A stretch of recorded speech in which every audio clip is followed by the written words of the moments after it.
Bien, tengan muy buenos días, estimados estudiantes del Colegio Adam Smith y algunos padres de familia que de repente están por ahí también supervisando la clase el día de hoy. Es para nosotros, creo que va a ser un nuevo reto tratar de adecuarnos a este nuevo sistema de clases, a esta forma, pero de alguna otra manera, tanto en el colegio como de manera personal, yo como docente estamos tratando de adecuarnos y trabajar de la mejor manera. Por eso es que hemos elaborado este tipo de videos que de verdad son realmente un poco complicados de trabajarlos, pero creo que el esfuerzo vale la pena, así que yo como docente me voy a esforzar para que ustedes me entiendan hacer este tipo de clase y ustedes como alumnos se van a esforzar también para seguir estudiando, prestar atención y también desarrollar las tareas que posteriormente se les va a indicar.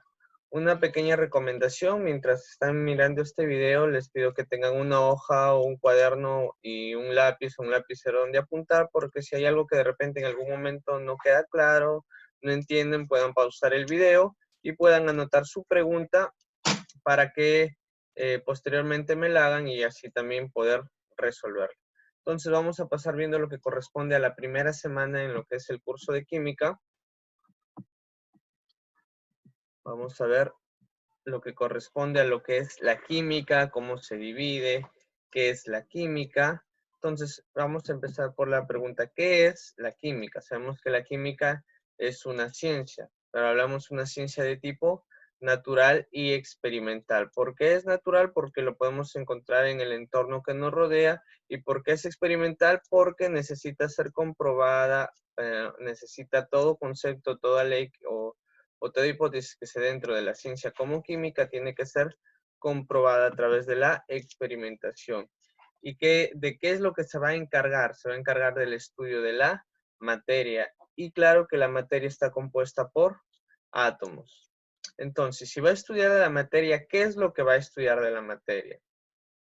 Va a estudiar su composición, su estructura, sus propiedades, sus transformaciones y los cambios de energía que acompañan a estas transformaciones. Sabemos que todo cambio de energía va a generar ciertas transformaciones en la materia.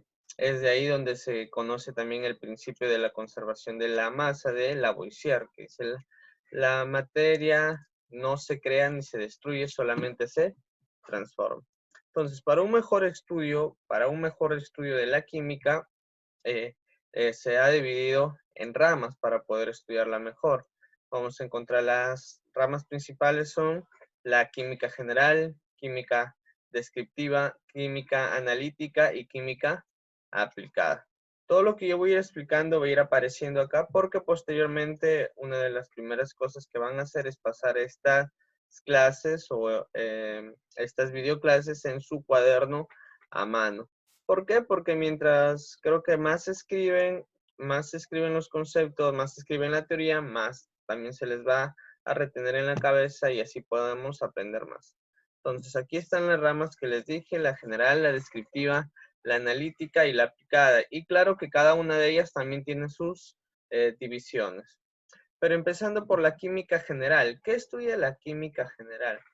Como el mismo nombre lo dice o la misma palabra lo dice, habla en general. Entonces va a estudiar en general todas las leyes, todos los principios que van a gobernar o que van a dar pie a todo el resto de las ramas de la química. Entonces, ahí vemos, como vemos el dibujito ahí, ¿qué significa eso? Ley. Eso significa un juez que está dictaminando una ley. Entonces, la química general nuevamente estudia las leyes y principios que rigen a todas las sustancias y que son aplicadas a todas las ramas de la química. Continuamos, la química descriptiva, a su vez sabemos que se divide en química orgánica y química inorgánica. Entonces, ¿qué estudia la química orgánica y qué estudia la química inorgánica? Vamos a ver. Bien, entonces, ¿qué estudia la química inorgánica y qué estudia la química orgánica? La química inorgánica va a estudiar a todas las sustancias o toda la materia que no tenga dentro de su composición al carbono, exceptuando algunos compuestos como son el monóxido de carbono, el dióxido de carbono, el ácido carbónico, los bicarbonatos, los carbonatos, los cianuros, los cianatos y nada más. Exceptuando esos compuestos, exceptuando esas moléculas, todo el resto van a ser sustancias que no tengan dentro de su composición al carbono.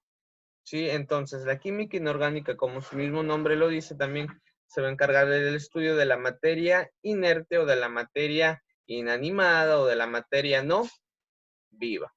A diferencia entonces de la química orgánica, que estudiará lo contrario, que vendría a ser todas las sustancias que dentro de su composición tengan el carbono y que van a ser de manera amplia todas las sustancias o todos los compuestos que van a ser componentes de la materia viva. Todo lo que tenga vida va a ser estudiado por la química orgánica y todo lo que no tenga vida va a ser estudiado por la química inorgánica. ¿Será así? No tan sencillo, sino que la química inorgánica va a estudiar los componentes que forman la materia no viva y la química orgánica sí va a estudiar los constituyentes que forman la materia viva. Por ejemplo, la química orgánica va a estudiar los carbohidratos, va a estudiar las vitaminas, va a estudiar lo que son las proteínas, que están dentro de la materia viva. Pero los carbohidratos, los lípidos, los ácidos nucleicos no es que estén vivos, no están vivos, sino que son constituyentes de la materia viva, son constituyentes que forman materia viva. Por ejemplo, lípidos, proteínas, carbohidratos son los que, por ejemplo, tenemos nosotros. ¿Sí? Entonces, estudia los constituyentes que forman la materia viva, que es muy diferente a decir que estudia la materia viva. Es muy diferente. ¿Por qué? Porque, como repito, los carbohidratos, los lípidos, las vitaminas, las enzimas, los ácidos nucleicos, son constituyentes de la materia viva, pero no están vivos. Continuamos. La química analítica, como su mismo nombre lo dice, miren, ahí están pensando, esa imagen están razonando, están analizando. Y en este caso, la química analítica, ¿qué es lo que va a estudiar o qué es lo que va a analizar? En este caso va a analizar o va a buscar estudiar la utilización y orientación de elementos y compuestos en diferentes campos de la ciencia.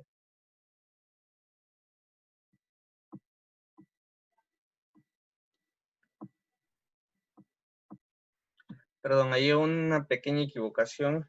Al momento de transcribir las diapositivas, un pequeño error. La química analítica se va a encargar de buscar o analizar técnicas y procedimientos para el conocimiento de sustancias. Entonces, recapitulemos, la química analítica va a buscar analizar, y si busca analizar, lo que le va a convenir a ella es ver procedimientos o técnicas que le permitan analizar mejor a diferentes tipos de sustancia o de materia. Por ejemplo, vamos a tener la química analítica cualitativa y la química analítica cuantitativa. ¿En qué se diferencian la química analítica cualitativa y la química analítica cuantitativa? Por ejemplo, miren, ahí está una chica tomando su gaseosa. Si yo quiero saber qué componentes se encuentran dentro de esa gaseosa, ¿qué voy a utilizar? ¿La química analítica cualitativa o la química analítica cuantitativa? Si yo quiero saber nuevamente cuáles son los componentes o los constituyentes que forman esa gaseosa, entonces yo voy a necesitar de la química analítica cualitativa. ¿Por qué? Porque ella se va a encargar de identificar el tipo de elementos, el tipo de iones o el tipo de componentes que van a formar a esa sustancia. Y si yo quiero saber el porcentaje de estos elementos o de estos componentes, sí ya voy a tener que utilizar la química analítica cuantitativa, porque esta sí me determina la cantidad de cada elemento o de cada ion que forma parte de un compuesto o de una sustancia. Por ejemplo, entonces, si yo decía, la química analítica me ayudaba a ver los componentes que va a contener esta gaseosa, ¿qué componentes serían? Entonces, ahí dentro de una gaseosa vamos a encontrar azúcar, vamos a encontrar ácido cítrico, vamos a encontrar edulcorantes, vamos a encontrar cafeína, vamos a encontrar saborizantes, etcétera, ¿no? Y si yo quiero saber en qué porcentaje se van a encontrar estos, vamos a tener que usar la química analítica cuantitativa. Entonces, en eso se diferencia. Uno me identifica qué elementos, qué componentes, y el otro me determina en qué cantidad se encuentran esos componentes. Continuamos, vamos a ver la química aplicada. ¿De qué se va a encargar el estudio de la química aplicada? En este caso sí va a buscar la utilización y la orientación de elementos y compuestos para poder aplicarlos en los diferentes campos de la ciencia. Por ejemplo, vamos a tener ahí la físico-química, que se va a encargar del estudio de la rapidez con la que ocurren las reacciones y el calor que van a generar ciertos cambios o reacciones químicas. Cuando hablamos de rapidez de las reacciones, vamos a hablar de la cinética, y cuando hablamos del calor que van a desprender estos cambios químicos, hablamos de la termodinámica. La bioquímica se va a encargar del estudio de las reacciones o transformaciones químicas que ocurren dentro de un organismo. Por ejemplo, vamos a tener ahí la digestión. La digestión es un fenómeno químico que ocurre dentro del organismo. ¿Qué otro proceso químico también ocurre? La respiración, la reproducción, la circulación, etcétera. Y hablamos aquí también de la química nuclear. A ver, aquí ha habido un pequeño error. Bien, entonces ya acomodamos ahí la palabra, hablamos de la química nuclear, que se va a encargar el estudio de las reacciones que se producen dentro del núcleo de los átomos. En ese caso, por ejemplo, ahí tenemos que gracias a ello se pudo hacer lo que es la bomba atómica. Bien, entonces ya hablábamos de la química nuclear, que nos ayudaba con el estudio de las reacciones que se producen dentro de un núcleo del átomo, como lo que es la fisión y fusión nuclear, lo que produjeron del posterior descubrimiento de lo que es la bomba atómica, como podemos ver ahí en la imagen. Bien, continuando entonces con la segunda parte, vamos a empezar a estudiar lo que es la materia. Pero antes de ver o estudiar a profundidad o definir lo que es materia, tenemos que ver algunos conceptos que a veces se confunden, se piensa que son iguales y que mayormente sí tienen una pequeña similitud a diferenciar, ¿no? Son parecidos pero no son iguales. Cuando hablamos de cuerpo y hablamos de masa. Cuando hablamos de cuerpo hablamos de cualquier tipo, de cualquier porción limitada de materia que va a tener una masa y forma determinada. En este caso hablamos de una tiza, un libro, un reloj, un celular, un cuaderno, etc. Y cuando ya hablamos de la masa, hablamos de la cantidad de materia que posee un cuerpo o sustancia. Y va a ser mayormente lo que se conoce como el peso. ¿Por qué? Porque el peso es la oposición que ofrecen los cuerpos a ciertas modificaciones en su estado de movimiento, cuando hablamos de la inercia. Otros conceptos que siempre se va a confundir es masa y peso. Masa y peso no es lo mismo. Por ejemplo, cuando hablamos de masa, hablamos de la cantidad de materia. Hablamos de la cantidad de materia. Unos podrían decir que tienen más masa, pero su peso de repente va a variar. Por ejemplo, cuando hablamos, imagínense si tuviéramos, en el caso de peso, tengamos un kilo de piedras y 1 kilo de algodón. ¿Cuál va a tener más masa? ¿Cuál va a tener más cantidad de materia? Digamos que el algodón va a ser más abundante, va a tener mayor cantidad de materia. Hablamos el kilo de algodón, y el kilo de piedras va a tener menos cantidad de materia, menos cantidad de masa. Y cuando hablamos de peso, hablamos de la fuerza que ejerce la masa debido a la gravedad de la Tierra. Por ejemplo, ahí ponemos un ejemplo de que lo que puede ser 6 kilogramos 6 kilogramos en este caso, si hablamos de, poniendo un ejemplo, 6 kilogramos de arroz, hablamos 6 kilogramos de arroz, aquí en la Tierra, en la Luna puede ser 1 kilogramo de arroz. ¿Por qué? Porque la fuerza de atracción de la Tierra con la fuerza de atracción de la Luna es diferente. Entonces, de esa manera el peso va a variar, no va a ser el mismo. Entonces, el peso va a depender de la fuerza de la gravedad. Entonces, va a depender de la gravedad que es ejercida sobre un cuerpo. Ahora, viendo ya esas diferencias, vamos a pasar a ver lo que es la definición de materia. Hablamos de materia ya como todo aquello que existe en el universo, todo aquello que ocupa un lugar en el espacio, que va a tener masa. Y si tiene masa, va a poseer inercia. ¿Qué era la inercia? Ahora vamos a explicar qué es la inercia. La inercia es la resistencia que ofrece un cuerpo a ser movido, es la resistencia que posee un cuerpo a mantenerse en estado de reposo. Ahora, esta materia, ya que tiene masa, tiene inercia, también es susceptible a ser percibido en una realidad objetiva y independiente a nuestros sentidos. Se encuentra en un constante movimiento y transformación mediante fenómenos físicos y fenómenos químicos principalmente, aunque también conocemos lo que es el fenómeno alotrópicos y otro tipo de fenómenos que también se dan dentro del universo. Pero principalmente la mayoría de ellos son fenómenos físicos y fenómenos químicos. A ver, acá hay una pregunta que después se les voy a pedir a ver si han estado atentos a lo que es la definición de materia y a lo que hemos visto en estos momentos. ¿Cuál sería la respuesta de esta pequeña pregunta? A ver, no es tan complicada, yo sé que me la van a responder la mayoría. Bueno, hasta eso continuamos. Entonces, la materia. Ya vimos que la materia es todo aquello que ocupa un lugar en el espacio.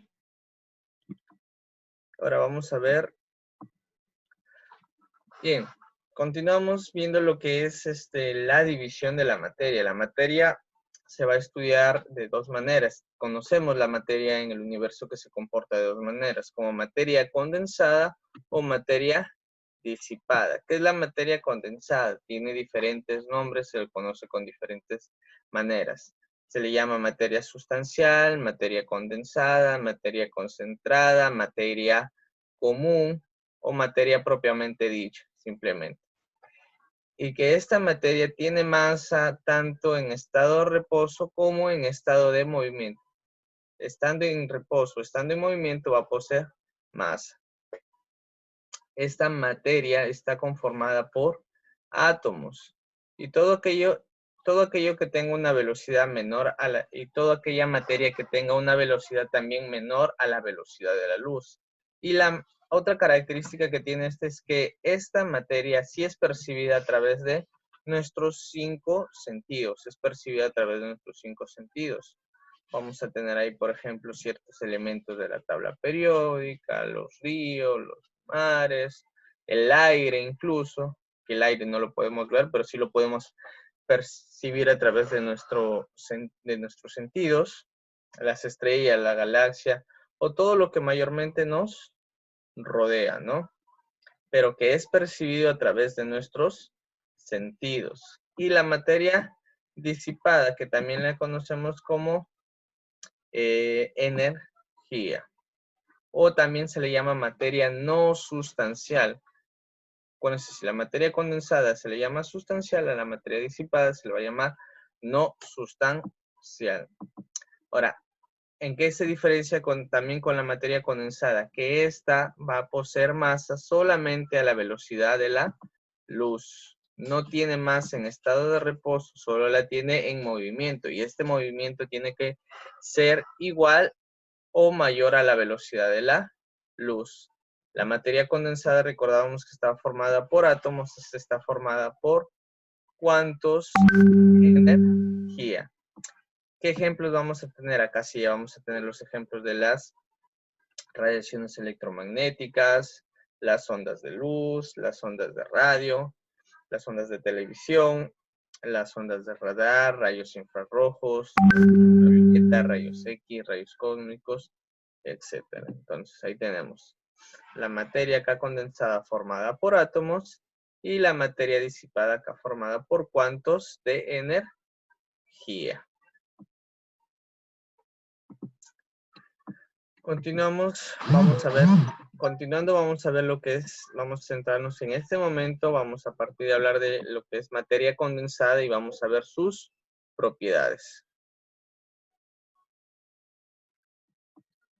Bien, vamos a continuar con la segunda parte que vamos a ver es las propiedades ya de la materia condensada. Como ya vimos, acá se divide en dos, la materia condensada y disipada, una formada por átomos y otra formada por cuantos de energía. Ahora vamos a pasar a ver las propiedades de la materia, que ya creo que varios la conocemos, vamos a pasarlo a ver un poquito de más rápido, recordando algunos que ya hemos visto, ¿no? Ahora, las propiedades se van a dividir de acuerdo. Uno, la primera clasificación de las propiedades es de acuerdo al estado físico en las que se encuentran. Vamos a ver que ahí vamos a tener propiedades generales y vamos a tener propiedades específicas. Las propiedades generales son aquellas que se presentan en todos los estados físicos. Entonces, en todos los estados físicos vamos a encontrar estas propiedades, sean de un líquido, sean de un sólido. Todo cuerpo, independientemente del estado en que se encuentre, va a poseer estas propiedades. Propiedades como cuáles, por ejemplo, a ver, si yo les doy esa imagen, ¿a qué les hace recordar? Vamos a hablar en este caso de la extensión, propiedad por la cual un cuerpo ocupa un espacio y un volumen. Ahora, si les pongo esa imagen, ¿de qué les hace acordar? En este caso hablamos de la impenetrabilidad. El espacio, un determinado espacio no puede ser ocupado por más de un cuerpo al mismo tiempo. Y esta imagen de aquí, un carro se está estrellando y por la fuerza del choque, como el carro iba a una velocidad de 60 revoluciones por minuto, o 60 metros por, bueno, no indica muy bien, pero pongámosle que sea 60 kilómetros por hora. De un momento a otro se detiene y la persona sale volando. En este caso hablamos de la inercia, que es la tendencia de un cuerpo para permanecer en estado de reposo o movimiento. Por ejemplo, en la inercia me dice, como este carro ha sido impulsado por una fuerza que calculábamos de 60 kilómetros por hora, tanto el carro como la persona van a estar a 60 kilómetros por hora. Y si de algún momento hay una fuerza que los detiene, en este caso hablamos de que se ha chocado contra una pequeña columna, entonces si se detiene de golpe, el producto de la inercia del cuerpo de la persona que está todavía yendo a 60 kilómetros por hora, esa persona va a ser expulsada o va a ser aventada. Ahora, en este caso, a ver, vamos a ir viendo acá. Bien, continuamos entonces viendo las propiedades generales. A ver, aquí en este caso les estoy poniendo las imágenes para que ustedes adivinen o traten de adivinar a qué propiedades más o menos nos referimos. En este caso, todas estas cuatro imágenes nos hacen referencia a la propiedad de atracción, que es la propiedad que tiene un cuerpo para ser atraído por otro. Pero esta propiedad se va a dividir en otras cuatro. Ahora vamos a ver a cuáles son. Esta primera imagen, por ejemplo, ¿a qué nos habla? En este caso, miren, estamos viendo los planetas del sistema solar que está en movimiento, ¿no? Pero hablamos de la fuerza de atracción entre estos cuerpos celestes. En este caso, ¿de qué estaríamos hablando? De la gravitación, que es la atracción entre masas. La atracción entre masas es la fuerza gravitacional. En esta imagen de acá que vemos que se están pegando una cinta y en esa cinta ahorita se está pegando una especie de cohete, un muñeco de cohete. ¿Qué tal? ¿Cómo te va? Entonces, en este caso hablamos de la adhesión, que es la atracción entre partículas de cuerpos diferentes. Estamos hablando de adherirse. Si en este caso vamos a hablar de que se están uniendo cuerpos diferentes, pero a su vez estos cuerpos molecularmente no están formando una sola estructura molecular, sino que están formando, por decirlo así, una sola estructura, pero a nivel de masa, pero molecularmente no se han juntado para formar una sola estructura, a diferencia de lo que vamos a ver en el siguiente, que es de acá, que hablamos de cohesión, que es la atracción entre moléculas de un mismo cuerpo. Molecularmente van a formar un mismo cuerpo, como es por ejemplo acá la molécula de ADN, que se han unido diferentes partículas, pero están formando un solo cuerpo. Molecularmente están formando un solo cuerpo. Y como vemos acá, que es la atracción entre átomos, viene a ser la afinidad, que es la atracción o la unión entre átomos. Entonces ahí tenemos la propiedad general de la atracción, que vemos que hay atracción gravitacional, atracción de adhesión, de cohesión y de afinidad. Por aquí vamos a ver otra propiedad, que es la propiedad de la divisibilidad. La materia se puede dividir. Vamos a tener un cuerpo, por ejemplo, aquí una manzana, que al querer cortarla, al querer dividirla, cada vez hacer más pequeña, vamos a dividirla, vamos a generar que esta manzana primero se divida en macromoléculas, después en moléculas, después posteriormente en átomos, que es la unidad mínima de la materia. Entonces, aquí nos dan un ejemplo. La materia se puede dividir. Un cuerpo, por ejemplo, una manzana, se va a dividir en partículas. Estas partículas llamamos macromoléculas también. Estas macromoléculas se van a dividir en moléculas. Estas moléculas a su vez se van a dividir en lo que es átomos. Estos átomos a su vez van a estar formados por partículas subatómicas. ¿Cuáles son esas partículas subatómicas? Las más conocidas son el electrón, el protón y el neutrón. También hay otras como el leptón, el deuterio, etcétera. Hay otras partículas más pequeñas, pero las principales son el protón, el electrón y el neutrón. Y si queremos seguir dividiendo más lo que son las partículas subatómicas, vamos a tener lo que son los quarks. Los quarks es la última porción en lo que más o menos los científicos han logrado conseguir que se divida la materia. Continuamos con otra propiedad. Dentro de las propiedades generales vamos a tener la indestructibilidad, que la materia no se destruye, solamente se transforma, que acuérdense, ese principio fue dado por Antonio Lavoisier. Es una ley de la materia, que la materia no se crea ni se destruye, solamente se transforma. Posteriormente tenemos la masa, que ya hemos visto, que es la cantidad de materia que posee un cuerpo, que está relacionado con el peso también, y que el peso, acuérdense que es la atracción o es la fuerza que ejerce la gravitación sobre un cuerpo. De hecho, yo les pongo esa imagen, ¿a qué les hace acordar a qué propiedad sería? Hablamos de la porosidad, o en este caso discontinuidad. La materia siempre presenta espacios vacíos llamados poros. Esta imagen corresponde a lo que es la temperatura. Es un agente que mide el grado de movimiento molecular. Y esta imagen que vemos ahí, un huevo que se hunde y un huevo que flota, hablamos de la densidad. ¿Qué relación es la relación que ofrece un cuerpo entre su masa y su volumen?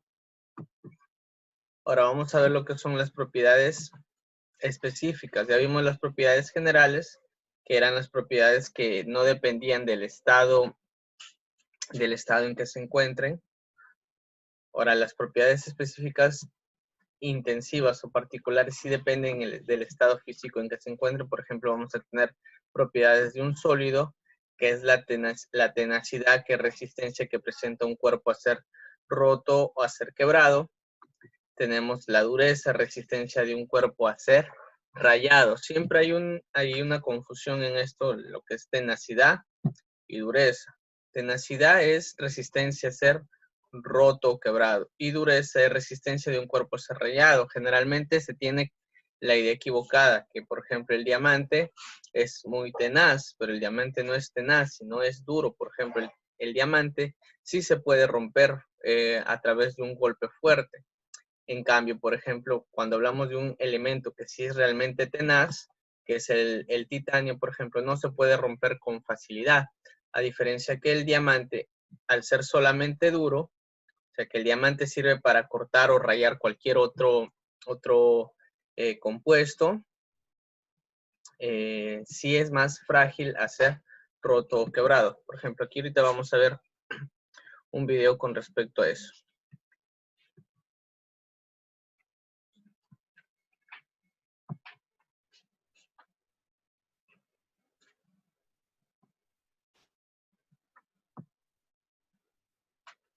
Vamos a ver este video. 10 puntos y va a rayar a todos los otros materiales. Pero vamos a poner a prueba hoy su tenacidad. ¿Se podrá romper un diamante o no se puede romper un diamante?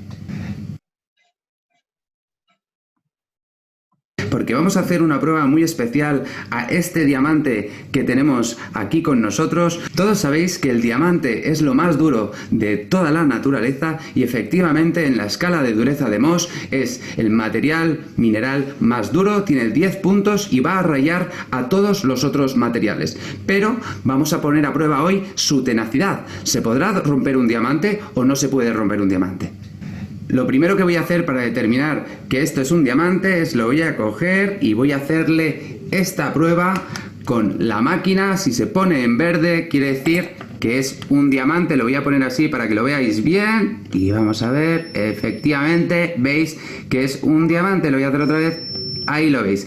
Además voy a hacer una segunda prueba, que es la segunda prueba de rayadura o dureza, que la vamos a hacer con el cristal de zafiro de un reloj como el que podéis llevar, un reloj suizo, etcétera, que son cristales que conocemos que son prácticamente irrayables, pero al ser un diamante más duro que un zafiro va a poder rayarlo. Ahora vais a ver cómo. Lo escucháis incluso.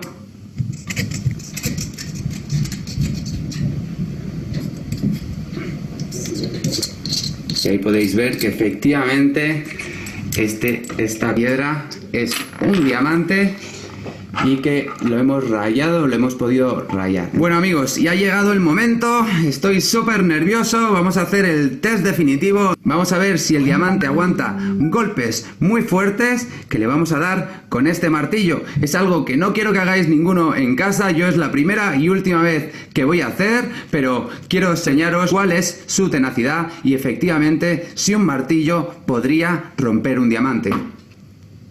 1.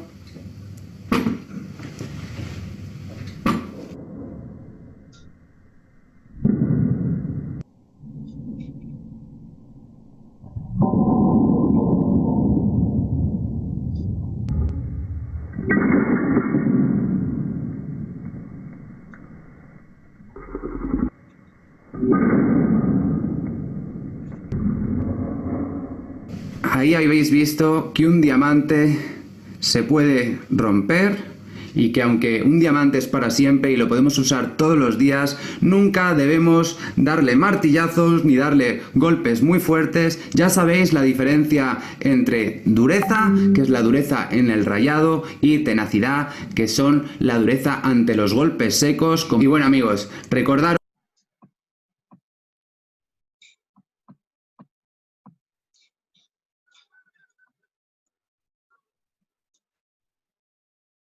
Bien, entonces ya vimos ahí lo que es la diferencia entre tenacidad y dureza.